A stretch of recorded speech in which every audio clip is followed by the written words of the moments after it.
Season 3 of Overwatch 2 is looming over the horizon, and if these changes are anything to go by, it might actually be the season where the hero shooter sequel finally finds its feet. Hey, welcome to the channel, and let's take a look at the huge updates Blizzard have dropped over the last couple of days, because not only are they going to have a massive impact, it's actually going to be a good one. First up then is the changes to the Battle Pass, and yes, the reintroduction of credits into Overwatch.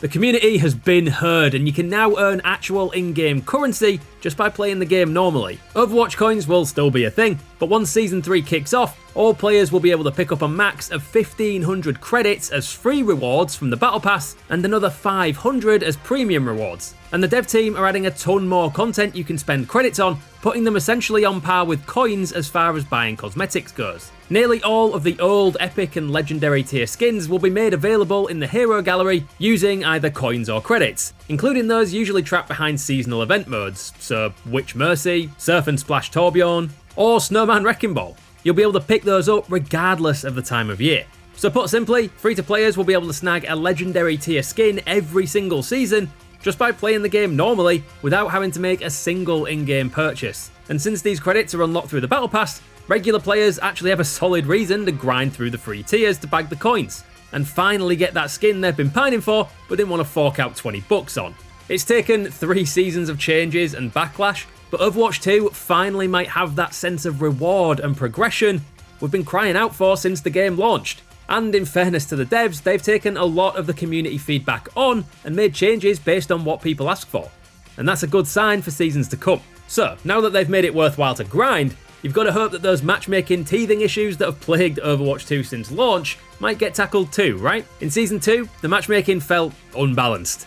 Often games descended into rolling over the team in front of you or being rolled yourself. And the devs explained away some of that due to the fact that they allow players to group together even when there's a pretty big difference in the MMR between party members. The upcoming changes, though, should go away to fixing that.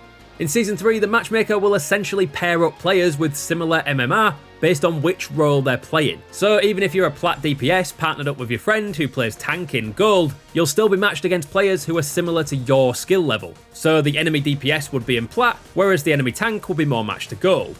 Meaning that all the roles should be more similarly matched than they were before.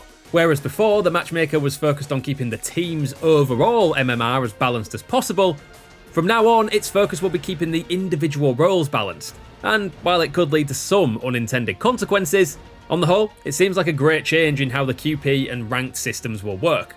Speaking of ranked, the matchmaker is only one of the changes affecting the competitive mode. The much hated 7 wins or 20 losses before your rank resets is being binned off, sparking much joy from the community. Waiting for up to 26 matches before your rank got an update didn't exactly encourage grinding the ladder. In fact, it made it boring. So from Season 3, the threshold has been reduced, so you'll now get a competitive update with every 5 wins and 15 losses. It's not perfect, and the need for what looks like an arbitrary number of wins or losses before an update, rather than a constantly shifting rank, is probably not something the Overwatch community is going to ever really like, regardless of how many matches it actually takes. But it's a step in the right direction. And in the mid-season patch for Season 3, the UI will be getting a revamp to actually show your progress through a competitive update. So hopefully that'll remove some of the frustration that sets in when you're on a losing streak, or just don't know where you stand in terms of wins or losses. Hopefully, with all these changes, winning matters even more, and we can start actually enjoying trying to climb our way through the ranks.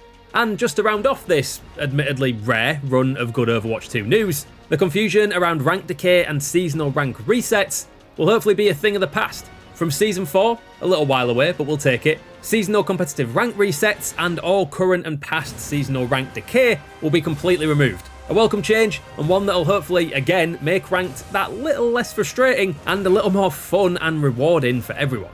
And that's everything we know about the changes going into Overwatch 2's Season 3. What do you make of the matchmaking tweaks? Do you think the game is finally going in the right direction? Any and all thoughts? Drop them in the comments, we love to hear them. And if you're looking for a break from Overwatch 2 PvP, check out these videos on Overwatch 2's upcoming PvE mode. Thanks for watching.